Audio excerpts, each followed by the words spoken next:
हो जाते हैं।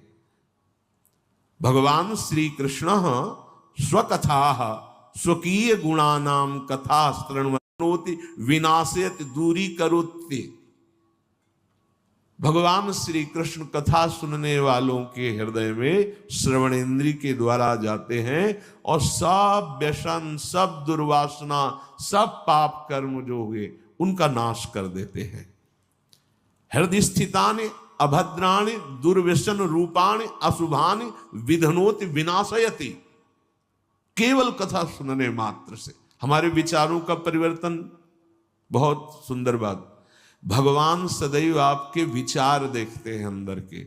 जब आपके विचार संसार के भोगों के होते हैं, संसार की आशा होती है, तो वो आपके सामने प्रकट नहीं होते हैं। बहुत समय साधन करते हुए भी प्रकट नहीं। तो अंदर के विचारों का परिवर्तन कैसे हो? तो बोले कानों से खूब भगवान की कथा सुनो, प्रभु के नाम महिमा, रूप महिमा, लीला, धाम, गुण, ये सुनोगे तो श्रवणेन्द्रिय से भगवान हृदय में जाएंगे और भगवान हृदय में जाकर सारे व्यसन, अशुभ, पाप, इन सब को नष्ट कर देते हैं। जो अभद्राणी हैं, दुर्व्यसन रूपाणी हैं, अशुभानी हैं, वो विधनोति विनाशयति, हृदय को निर्मल कर देते, अर्थात हृदय के विचार अब भगवत स्वरूप होने लगते हैं। पिबन्ति ये भगवत आत्मनः सताम कथामृतं श्रवणपुटेषु संभृतं पुनन्ति ते विषय विदूषिताशयम् ब्रजन्ति तच्चरण सरोरुहान्तिकम्। ये जना सताम भक्तानां मुखात्, जो जन सदैव भक्तों के मुख से भगवता श्री कृष्ण कथामृतम कथा सुधम श्रवण पुटेशु, जो जन भगवान के प्रेमी भक्तों के मुख से भगवान की महिमा चर्चा सुनते रहते हैं, तो ते विषय दूषित आशयम, विषय ही विशेषेण दूषितम मलिनीकृतम, अर्थात जो मन हमारा सदैव विषय चिंतन करते हुए मलिन हो गया था, जहां हम भगवान के प्रेमी भक्तों के मुख से चर्चा सुनी तो भगवान उसके हृदय की वासनाएं नष्ट कर देते हैं। कथा का बहुत बड़ा प्रभाव है। धुंधकारी ने कोई और साधना नहीं की थी, केवल 7 दिन एकाग्र चित्त होकर श्रीमद् भागवत की कथा सुनी तो पार्षद स्वरूप होकर के विमान में बैठकर गोकर्ण जी के सामने वो भगवत धाम को गया। रत्नावती जी ने और कोई साधना नहीं की थी, केवल भगवत चर्चा सुनी। प्रभाव से उनको नाभाजी महाराज ने भक्त भूप कहा है। ऐसा त्याग महारानी होते हुए, सम्माननीय होते हुए मुंडन करा के बैठ गई संतों की सभा में, कोई भय नहीं। भगवत कथा विषय वासनाओं से मलिन अंतःकरण को बहुत जल्दी शुद्ध करती है और हरि के चरण कमलों का अनुभव होने लगता है कि प्रभु के श्री चरणारविंद हृदय में विराजमान है। धर्मः स्वनुष्ठितः पुंसाम विश्वक्षेन कथासु यः नोत्पादयेद यदि रतिम श्रम एव हि केवलम। यदि आप बहुत से सब साधन करते हैं और भगवान की कथा सुनने में, सत्संग सुनने में आपकी रुचि नहीं है, तो यहां कह रहे हैं कि मानो आपको जितने भी साधन धर्मानुष्ठान किया उसका कोई फल नहीं मिला, आप बड़े अच्छी साधना कर रहे।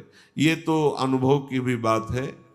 एकांत में साधन करते हुए साधक में बहुत से ऐसे दोष होते हैं जिनको नहीं त्याग कर पाता, वो सत्संग से ही दूर होते हैं। जब सत्संग में हम बैठते हैं तो सत्संग मानो दर्पण की तरह हमें दिखाता है कि हमारे अंदर कौन कौन से दोष हैं, और फिर त्याग करने की युक्तियां भी सत्संग से ही प्राप्त होती है। इसीलिए सिद्ध महापुरुष भी, जिनकी जड़ चेतन ग्रंथि का भेदन हो गया है, आत्मा राम है, वो भी भगवत चर्चा करते और सुनते रहते हैं।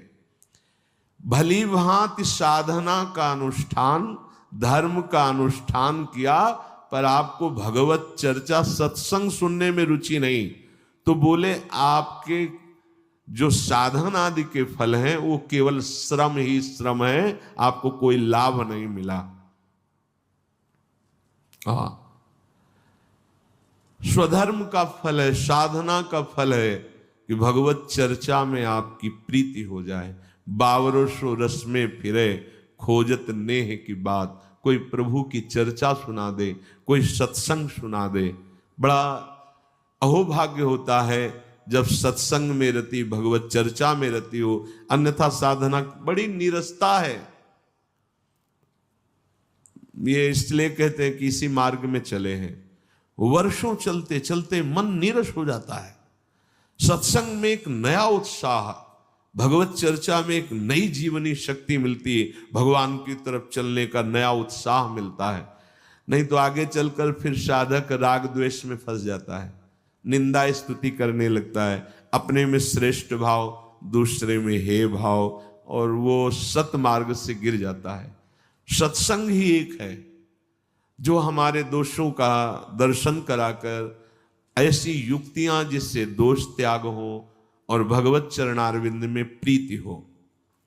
नात्यंतिकम विगणयन्त्यपि ते प्रसादम, किम त्वन्यदर्पित भयम भुव उन्नयैस्ते।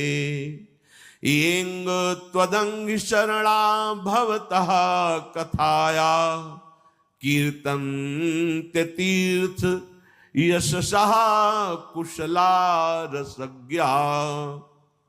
जिन्होंने पवित्र कीर्त भगवान की कथा सुनने में रुचि कर ली, बड़ी जल्दी कल्याण हो जाता है, बहुत जल्दी मंगल हो जाता है।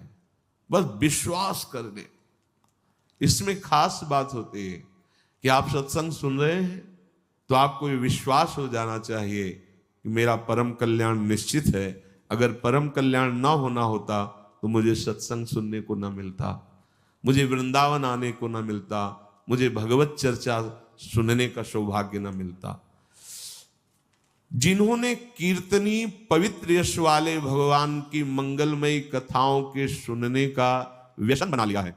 देखो सनक सनंदन, सनातन, सनत कुमार, इनको कौन सी जानकारी की जरूरत है, लेकिन ये हर समय कभी नाम जप में हरिशरणम हरिशरणम, और कभी 3 श्रोता बन जाते हैं और 1 वक्ता बन जाते हैं। कैलाश पर्वत पर 60,000 योजन का वट वृक्ष है। 1 योजन का मतलब 4 कोस होता है। 60,000 योजन, 6 ऋतुएं उस वृक्ष के नीचे हैं। अलग अलग डालों के नीचे अलग अलग ऋतु का प्रभाव, और देवाधिदेव महादेव कथा कह रहे हैं, भगवती अम्बा बैठकर सुन रही है। बोलो इनको क्या जरूरत है। समस्त साधनों का सार भगवत कथा रस में हमारी आसक्ति हो जाए, व्यसन बन जाए, तो हमारे विचार बदल जाएं। कभी एकांत में बैठकर भागवत का स्वाध्याय, भगवान के जो भागवत में 10वें स्कंद की लीलाएं हैं उनका रसास्वादन। निकुंज लीला रस में प्रवेश पाना तो बहुत ऊंची बात है। जैसे श्रीमद चतुराशी जी, 42 लीला, केलीमाल जी, महावाणी जी, ये अद्भुत रस है। अगर वहां प्रवेश नहीं हो रहा तो आप 5 अध्याय भागवत के उठाइए, 10वें स्कंद के, और भगवान की लीलाओं के पढ़िए।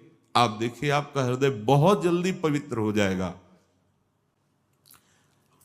भगवान की लीला कथा पढ़ते तो हैं लेकिन दूसरों को सुनाने के लिए, और सुनाते तो हैं लेकिन अपनी वासनाओं की पूर्ति के लिए, मान सम्मान के लिए। तो जो रंग आना चाहिए वो रंग नहीं आता। नहीं तो बड़ा आश्चर्य की बात, सीधे 7 दिन में भगवत प्राप्ति। ऐसा पापी जो प्रेत योनि को प्राप्त है धंधकारी, सीधे भगवत कथा सुनने मात्र से। सबके हृदय में सर्व सुख प्रदान करता है नाम। नाम नाम ही उसे पुत्र की तरह दुलार करता है, नाम ही पिता की तरह पालन करता है, नाम ही अद्भुत शांति प्रदान करता है। अघवंतन हरि बोलत ही भगवंत दियो निज धाम। चाहे जितना बड़ा कोई पापी हो, यदि हरि नाम उच्चारण करता है तो भगवान के धाम को प्राप्त होता है। पर बस ध्यान देना है, दो बातें, मन की माननी नहीं है और नाम छोड़ना नहीं है। अगर नाम जप कर रहे हो, ये अनुभव की बात कह रहा हूं, इसलिए कोई प्रश्न की गुंजाइश नहीं, और मन के अनुसार तुम आचरण करोगे और नाम जब भी कर रहे हो तो भी आनंद का अनुभव नहीं होगा। आगे चल के कल्याण हो, मंगल हो, इसमें हमें कोई संशय नहीं है, लेकिन वर्तमान में तुम जलोगे नाम जपते हुए भी। यदि मन के अनुसार चलोगे तो तुम्हें भगवदानंद का अनुभव कभी नहीं हो पाएगा। शरीर छूटने के बाद भगवान जैसे अजामिल को परम पद, वो बात अलग है, लेकिन वर्तमान में जीवन मुक्तता और आनंद का अनुभव मन की बात ना मानने से होगा। ये जो मन हमें गलत सलाह दे रहा है, ये जो मन हमें भोगों में फंसा रहा है, आप चाहे जितना प्रयास करें, ये आनंद का अनुभव नहीं होने देगा। छाती की बात कहते हैं, किसी के पढ़े लिखे समझाने की बात नहीं, यहां की बात। अगर विषय सेवन मन के अनुसार हो रहा है तो साधन होने पर भी भगवदानंद का अनुभव नहीं होगा, नाम जपने पर भी भगवदानंद का अनुभव नहीं होगा। ये रोकना होगा। धर्म विरुद्ध आचरण के लिए मन जो हमें सलाह देता है, नहीं मानना होगा। हरिपद पंकज छत्र छाह बिन मिटे न दुख रवि घाम। नियंता पतितन को हरि नाम।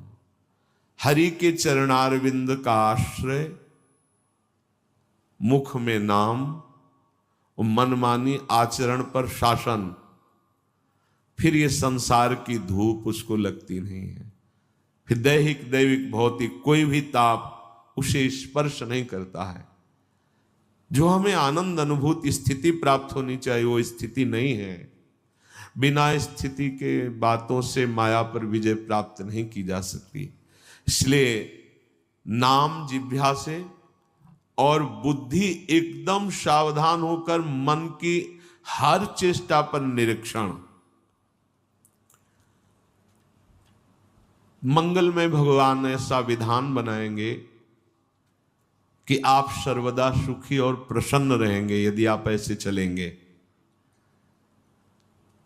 भगवान हमारे विचारों को देखते रहते हैं।